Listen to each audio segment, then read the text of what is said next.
93.3 FM radio Sophia पर और मैं हूं आपकी अपनी आरजे श्रेया।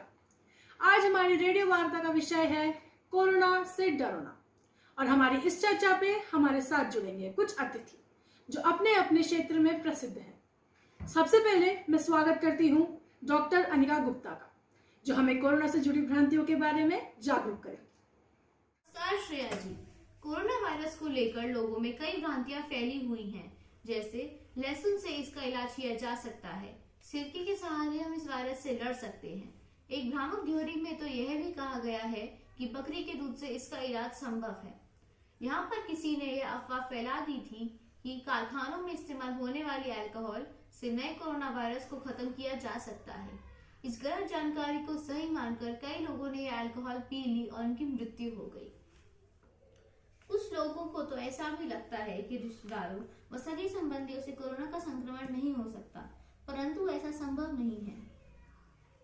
कोरोना का संक्रमण किसी से भी हो सकता है। कोरोना एक खतरनाक बीमारी है तथा इसी कारण हमें सारे नियमों का पालन करना चाहिए, उचित ढंग से इसका इलाज करना चाहिए और अफवाहों पर बिल्कुल भी विश्वास नहीं करना चाहिए। वो कहते हैं ना, किसी भी झूठी बात को अगर बार बार दोहराया जाए तो वह बात हमें सच्ची लगने लगती है। धन्यवाद अनिका जी। अब हमारे साथ जुड़ेंगी आदरणीय स्वास्थ्य मंत्री महिमा सैनी जी। नमस्कार। आज मैं आप सभी को कोरोना हेतु कुछ आवश्यक बातें बताना चाहती हूँ। जैसा कि आप सब जानते ही हैं, कोरोना कितनी तेजी से फैलता जा रहा है, तो हमें अपनी सुरक्षा के लिए कुछ नियमों का पालन करना बहुत ही आवश्यक है। जब भी आप बाहर जाए तो मुंह पर मास्क और अन्य सुरक्षात्मक उपकरण पहन कर जाएं। किसी भी सार्वजनिक स्थान पर अपनी और दूसरे में 2 गज की दूरी बनाकर रखनी चाहिए। बुजुर्ग और लंबी बीमारी वाले व्यक्तियों को तो अपना ध्यान रखना बहुत ही आवश्यक है। सरकार द्वारा बनाई गई आरोग्य सेतु ऐप को भी अपने फोन में रखें तथा जितना हो सके उतना घर में रहें। इन नियमों का पालन कर आप इस जानलेवा बीमारी से स्वयं और अपने परिवार को स्वस्थ रख सकते हैं। धन्यवाद। मंत्री जी के बाद अब आखिर में मैं स्वागत करती हूँ स्वास्थ्य बीमा केंद्र की अध्यक्ष देवांशी सिंह जी का। नमस्कार। जैसे आप जानते ही हैं कि अब स्थिति बहुत नाजुक है और कोरोना वायरस अब तक का सबसे घातक वायरस साबित हुआ है। इसलिए हमें अपनी जान के साथ खिलवाड़ नहीं करना चाहिए और आज ही अपना स्वास्थ्य बीमा कराना चाहिए, क्योंकि अगर अस्पताल में भर्ती होना पड़ जाए तो मेडिकल खर्च हमारी जमा पूंजी पर भारी पड़ सकता है। ऐसे में बीमा ही काम आता है। तो जाइए और आज ही अपना स्वास्थ्य बीमा कराइए। मैं आशा करती हूँ कि आज की वार्ता से आपका ज्ञानवर्धन हुआ होगा और बहुत सी भ्रांतियां भी दूर हुई होंगी। इसलिए आप सभी और रेडियो स्टेशन की ओर से मैं आज के अतिथियों का धन्यवाद करती हूँ। तो दोस्तों, आज आपको नहीं, कोरोना को अलविदा।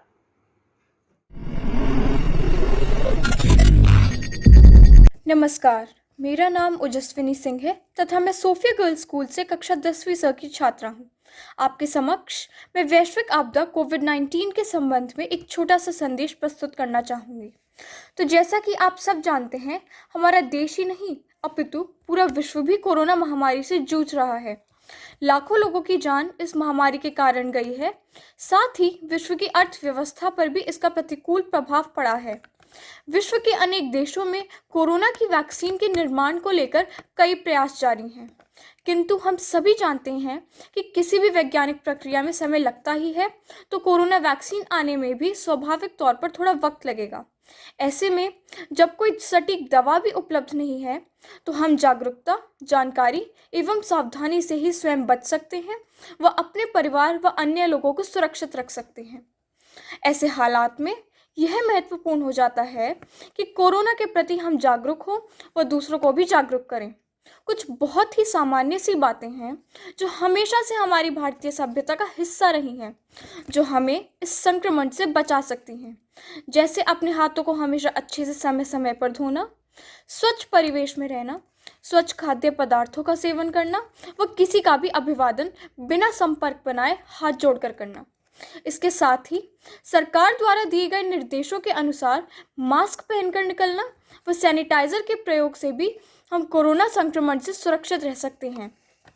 किंतु सुरक्षा केवल निर्देशों के पालन से ही नहीं, वरन सही प्रकार से किए गए निर्देशों के पालन से ही मिलेगी। जैसे कि हाथ धोने के नाम पर हम केवल पानी से अपने हाथ मलते हैं, जबकि हमें अच्छे से साबुन लगाकर कम से कम 20 सेकंड तक अपने हाथों को धोना चाहिए, तभी वे साफ होते हैं। इसी प्रकार फेस मास्क का प्रयोग भी लोग सावधानी से नहीं करते हैं। वे बार बार अपने फेस मास्क को हाथ लगाते हैं, जो कि हानिकारक है। मास्क को एक बार प्रयोग करने के बाद या तो उसे बंद कचरे के डिब्बे में फेंक देना चाहिए, या फिर अगर वह कपड़े का है तो तुरंत साबुन से धुला जाना चाहिए व दूसरी बार उसे धुलकर व इस्त्री करके ही पहनना चाहिए। इसके अतिरिक्त किसी भी भीड़भाड़ वाली जगह से आकर अपने कपड़े साबुन से धुलने चाहिए व स्वयं नहाना चाहिए। साथ ही यह भी महत्वपूर्ण है कि हम नियमित रूप से संतुलित भोजन लें तथा अपने आसपास साफ सफाई बनाए रखें। अगर हम इन सभी छोटी छोटी बातों का पालन करेंगे तो इस वैश्विक आपदा से बचे रह सकते हैं, किंतु शुरुआत हमें स्वयं से ही करनी होगी। इस वैश्विक आपदा में हम सब एक साथ फंसे हुए हैं। खुद से बदलाव की पहल कर हम अपने समाज को भी बचा सकते हैं। अतः आप समझ ही सकते हैं कि इस स्थिति में जागरूकता ही उपचार है। जब तक दवाई नहीं तब तक ढिलाई नहीं। स्वयं सुरक्षित रहें तथा दूसरों को भी सुरक्षित रखें। धन्यवाद। सोफियंस की बात, कोरोना को मात। और सभी को सुप्रभात। मैं शीतल कठैत कक्षा 10 की छात्रा आप सभी के समक्ष अपनी स्वरचित कविता प्रस्तुत करना चाहूंगी, जिसका शीर्षक है मैदान जंग में कोरोना और हम। आज हम और आप अपने घरों में बंद हैं। साथ ही हम सभी इस उलझन से दंग हैं कि कब हम सभी खुलकर बाहर जा पाएंगे और कब अपनी पूरी आज़ादी का जश्न मना पाएंगे। हम बात नहीं कर रहे अंग्रेजों वाली आज़ादी की, बात है तो बस आज़ादी इस महामारी की गुलामी की। विश्व स्वास्थ्य संगठन ने इसे कोरोना बतलाया है और साथ ही इसे कोविड-19 के नाम से भी बुलाया है। पूरी दुनिया इस महामारी से बंद सी गई है। अब तो लोग कहते हैं कि उनकी जिंदगी कुछ घट सी गई है, लेकिन घबराने से आज तक ना कोई मुसीबत घटी है और ना ही घटेगी। बस थोड़ी सावधानियां अपनाएंगे तभी जिंदगी चलेगी। याद रखना हाथों को साबुन और पानी से बार बार धोने वाली बात, तभी जीतेंगे ये लड़ाई और देंगे कोरोना को मात। हाथों को 20 सेकंड तक तो आपको धोना ही होगा।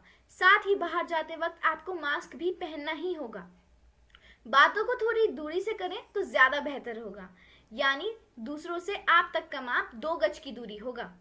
बाहर रहते हुए अपना चेहरा छूना कम करें और अपने आंख, नाक और मुंह से बनी स्वच्छता कायम रखें।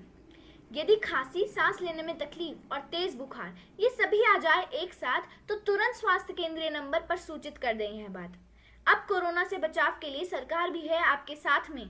उनके बनाए आरोग्य सेतु को लेते चलें अपने हाथ में।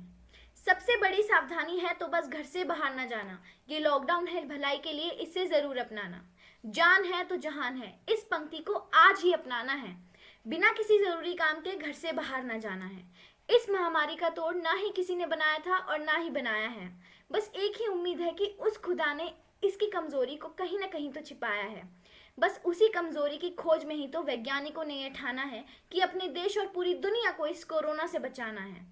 शुक्रिया अदा उनका करो जो हर पल अस्पताल में रहते हैं और महामारी से ग्रसित लोगों की जो हर पल सेवा करते हैं। अपने जवानों की शक्ति को भी नजरअंदाज ना करें जो बॉर्डर पर ऐसे समय में इस वायरस से ना डरे। अभी भी वो सब खड़े हैं हम सबकी सुरक्षा में। कोई दुश्मन ना आएगा यहाँ, क्योंकि 2 तलवारें नहीं होती एक मैया में। शांत रहें, एकाग्र रहें, कुछ नकारात्मक ना सोचें, किसी को किसी के लिए नफरत रखने को ना बोलें, क्योंकि ये वक्त नहीं है अपनी दुश्मनी निभाने का। वक्त है तो बस प्यार देने और उनकी हिम्मत बढ़ाने का। यही है वो वक्त जब हमें सहायक बनना है, पर मदद करते वक्त सामाजिक दूरी का ख्याल जरूर रखना है। जरूरत है तो बस ज्यादा हिम्मत और अच्छे ख्यालों की। हौसला हो बुलंद और जीत हो जिंदा दिल वालों की। अब कोरोना सिर्फ एक महामारी नहीं, बदल गया है एक जंग में।